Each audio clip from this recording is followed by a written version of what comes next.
Back at home, feeling misunderstood. In between these ears ain't nothing good. There we go.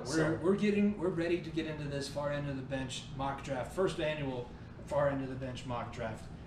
So without further ado, I am on the clock with the number 1 pick with the Jacksonville Jaguars. I mean, Jimmy, it's pretty obvious what we think here, right? Yeah, I mean, really, unless there was a hell of a smokescreen played by somebody, that is going to be. It's pretty easy who you think is going to pick this one. It's been this guy at this position for 3 years now since he won the national championship in college. And now we're finally at the point where it's time for him to become the next. He's been the next Andrew Luck, the next Peyton Manning. Now it's time for Trevor Lawrence to become the next number 1 overall. The question is, though, will he have the success of Jacksonville everyone thinks? I don't know, man. I'm not entirely positive. Because Jacksonville, I mean, no offense to our Jacksonville friends over there, but I don't think he's going to be the team they win a Super Bowl with. I mean, new coach, new quarterback situations are hit or miss. It could be great. It could not work out. I think the one thing that we have to understand is that Trevor Lawrence is going to have a longer leash in Jacksonville than Urban Meyer. And with that, with the first pick in the 2021 NFL Draft, Nico, who did the Jacksonville Jaguars select? Jaguars select their next best quarterback, Trevor Lawrence. The best quarterback in the history of the Jacksonville Jaguars. I'm going to put it down right now. The best quarterback in the history of the Jacksonville Jaguars right now. I think he has the possibility of being a great quarterback. Whether he wins a Super Bowl with them or not, I think is a big question. Because, look, there's no doubt about his talent, but the big question is, will he be able to win there? Because, look, no one pictures Jacksonville as a championship contender. That's just the unfortunate part about it. I'll tell you, Mark Brunell is the next most successful quarterback in the history of the Jacksonville Jaguars, so he doesn't have very far to go. Now, we're on the clock with the New York Jets. I am the general manager for the Jets. I'm going to try and make Dom happy. My brother. I have a feeling you may go a couple different directions with this. It's really, you could go a few different ways because up until the point where they traded Sam Darnold, I think that they had a bunch of different possibilities on the table. They still could have drafted a quarterback, which is what I kind of think they're going to do. They could have gone somewhere else and maybe picked up a Kyle Pitts or one of these defensive guys that we're probably going to see fall. So there's very interesting to do that with after you trade Darnold. Yeah, well, now with the trade of Darnold, it's almost a lock as to what they're going to do. Like we said, there's been a lot of different shows, and I agree. The draft doesn't start until pick number 4. That's where the draft actually starts, and we're going to start seeing people picked based on their actual level and not just because of the position that they play. But with that, with the second pick in the NFL draft, Jimmy selects the Jets. The Jets select Zach Wilson, quarterback, BYU. I mean, look, that's the almost lock. I think that number 1 and 2 are locked. I think honestly the Jets may make a dumb decision and may try to go for Justin Fields, but I mean all the rumors. Zach Wilson straight up asked Mark Sanchez what it's like playing in New York. Well, yeah, and really. Would it be that stupid of a decision if they go Justin Fields? I get that Justin Fields has fallen pretty much off the face of the earth after the national championship game. But what if that was just a really well thought out smokescreen by a team like the Jets who wanted to draft him all along? Who knows? It could be a situation like that where it was a smokescreen. But he's going to have a hell of a switch going from Draper, Utah to Manhattan, and now you're the face of the New York Jets. That is a big switch up, I'll tell you that. That's crazy. Is he ready for the big bright lights? That's the question. I don't know. I'm not sure. I mean, he better be.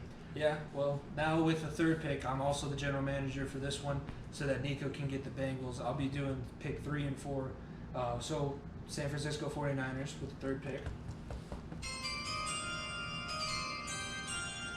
I'm going to be what I think would be smart for them, and I'm going to have them draft Trey Lance because I like that a lot. The 49ers are in a position where they can let a guy like Trey Lance sit behind Jimmy Garoppolo for at least a season because like we said, I said it in the episode that you heard yesterday, I've said it before, Trey Lance is 19 years old, and he hasn't had that much experience in college football, so getting him some experience sitting behind a guy like Jimmy Garoppolo, the roster that they have, Garoppolo can probably take them to 12 and 4 in a wild card spot.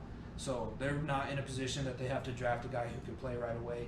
Insert Trey Lance and his freak athleticism into the Kyle Shanahan offense. I really like that. So That's who I have them. That's the right pick. If I was picking it as well, if I were you, I would have picked Trey Lance over Mac Jones 100%. I think Mac Jones drops here a little bit. We'll see, talk about that a little bit later. But yeah, Trey Lance should be the number 3 pick. Yeah. If they're that high on Trey Lance, it should be a no-brainer between those two. Because if they don't think Justin Fields should be the pick, it should be Trey Lance. Yeah, and I think I might surprise you with my 4th overall pick with Atlanta. So we might as well go ahead. With the 4th pick in the 2021 NFL Draft, the Atlanta Falcons select Kyle Pitts, tight end, quote-unquote receiver. Quote-unquote. From Florida. That's the important part there. Yeah. Biggest physical freak in the draft, bigger than Micah Parsons. Longest arms ever recorded in NFL Combine history. That's to say something. And he's an absolute matchup nightmare. Is he a true tight end? I really don't count him as a tight end because he never lined up in a position to block at Florida. But you saw how bad that Gator team was without him in the bowl game. He obviously carries some impact, and guys like Darren Waller, who are 6'6" and can run like deer, don't grow on trees. Matt Ryan's also not a quarterback that I think you need to replace right away. Well, I mean, look, the rumors out of Atlanta is they are kind of shopping Julio Jones. So that means this 4th pick, I think, is going to be Kyle Pitts or Jamar Chase. Yeah. Because, look, if they think, maybe they go quarterback here. I take that back. Maybe they go quarterback here. But if they do move on from Julio and try to fully rebuild, I don't see why not taking a Kyle Pitts to pair with Calvin Ridley. I think that'd be a great duo. Yeah, and you also have Hayden Hurst at the tight end position there. So not like they don't have weapons. But now you're on the clock with the Bengals. With your team, Jimmy. Yeah. Am I going to do you dirty or am I going to help and make you happy? That's well, the let's question. just say whatever you do, whatever you decide to do is going to dictate what I do. Yeah, what I do? Oh, man. Okay. We ready for this one? We're ready. With the 5th pick in the 2021 NFL Draft, the Bengals select wide receiver Jamar Chase out of the University of Louisiana State. There you go. Look, I'm so big on Jamar Chase. I think he is going to be a number 1 receiver for many, many years, and I am going to tune into Bengals games if Joe Burrow and Jamar Chase are on the same team. I will probably buy a Joe Burrow white jersey off of Fanatics, which you can use. Yeah. I think, look, Penei Sewell or Jamar Chase there, both good options. But I think Jamar Chase, the capability of you have him with Joe Burrow, I think that's just a match made in heaven. And look, you can always get O-linemen in the 2nd round, 3rd round. That's why I'm like, Jamar Chase is that good. Because he is the most surefire receiver we've seen. I'm even counting last year, because last year's receiving class was very, very good. And I think Jamar Chase is a notch above all of that. Yeah. And getting him at 5, I think the best player in this draft, I think, could be Kyle Pitts or Jamar Chase. I think very easily, and getting him at 5 is a steal. Yeah, there's plenty of offensive lineman depth in this draft, and the fact that Penei Sewell is no longer the slam dunk best offensive lineman in the draft, that's not somebody that you pick with the number 5 overall pick. So you go with the sure thing. There's a lot of people that are going to be mad about it. The national media is like, why would you? Kyle Brandt on Good Morning Football is like, Jamar Chase is a luxury TV, and Penei Sewell is fixing the front steps on your house and the foundation in your house. Or like, maybe. That foundation could also have a crack in it, so might as well go with the sure thing. Now, I'm on the clock, right? Yep, you're on the clock with the Dolphins. All right, I think I'm ready for this one. With the 6th pick in the 2021 NFL Draft, the Miami Dolphins select Jalen Waddle. Wow. Wide receiver, Alabama. There's the first weird domino to fall. Yeah. Obviously with the Devontae Smith, that makes sense in the Tua connection, but you got to remember Jalen Waddle is also on those teams, still has the connection with Tua, so you're not necessarily taking away from him. And Jalen Waddle can help you out in the return game, plus he's just an explosive freak whenever he's on the field and healthy, notwithstanding the national championship game. But you can look at the national championship game and go, that guy's tough as hell for playing injured. As good as he did, he had a couple catches, so yeah. He is still a dog. So Jalen Waddle, number 6 to Miami. That's who I have. I mean, look, I think Miami definitely goes one of the Alabama receivers. I think it's either Devontae Smith or Jalen Waddle there. I do give Jalen Waddle, the question is his health. If you're in the Dolphins scenario, you're a team that was almost a playoff team last year. So I don't know about swinging and missing on that. That's the only thing. I think Devontae Smith may have a little more win now mode. Jalen Waddle may be more of a product, but I don't hate that pick at all. Well, I'll tell you, if he gets drafted, if Jalen Waddle goes to Miami at the 6th pick, Philadelphia's going to lose their mind. Oh, yeah. Because that's who they want, speed, and they want a guy that can be a number 1 receiver. And here we go. Now you're going to be on the clock for the next 2 picks with Detroit at 7. With the 7th pick, the Detroit Lions select Devontae Smith. Look, I think Devontae Smith is I think we're going to see 3 receivers in the top 10. I think it's going to be Chase. I mean, you can technically throw Pitts in there as 4. Yeah. But you can throw Chase, Waddle, and Devontae Smith. I think Dolphins and Lions, I think those 2 picks are going to swap. I think if Waddle goes to the Dolphins and Devontae Smith falls to the Lions, I think Devontae Smith goes to the Dolphins, I think Waddle drops the Lions. I think those are interchangeable. But Devontae Smith, man, I think he is the type of guy that Jared Goff can build around. Because look, when Jared Goff was with the Rams, he had good slot receivers. Cooper Kupp was a slot receiver. Devontae Smith, I think, could be more lethal than Cooper Kupp was. So that could fill in really nicely. Yeah, I think that those are great observations, and that could be a good fit. Now you're back on the clock with Carolina at number 8. Matt Rule, and now Sam Darnold. We're gonna figure out who the Panthers are going to select in the first draft selection of the Sam Darnold era in Charlotte. So, who are you going to have?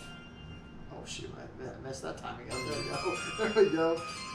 With the 8th pick, the Carolina Panthers select Penei Sewell. That's where Penei Sewell falls for me. Look, if you're Carolina, the question is, does Carolina pick a quarterback here? I don't think so. I think they give Darnold a year to try it out. I think, look, it's between Rashawn Slater and Penei Sewell here. I think I give Sewell a slight edge, and if Sewell falls 8 into the Carolina Panthers' lap, they can be very happy. Yeah. If he falls that far down there and falls in their lap, they are going to be ecstatic. They get Christian McCaffrey back. Securing that edge is going to be huge, especially in that run game. Matt Rule, I think Penei Sewell's a Matt Rule kind of guy. I think that's the kind of guy that is going to set the tone on the offensive line, and the Panthers, it's going to take the burden off of Sam Darnold because he won't have to look over his left shoulder constantly, like who the hell's over there, like he was in the Jets. So I think that makes life a little bit easier, and I'm going Penei Sewell for the Panthers there. It was really tough with all of it. I mean, Justin Fields fell to that spot, and it's almost like if Justin Fields falls to Carolina, how can Matt Rule pass on a guy like that? It'd be a college-type quarterback in a college-type system. I think now your Broncos, I'm on the clock with your Broncos. Yep.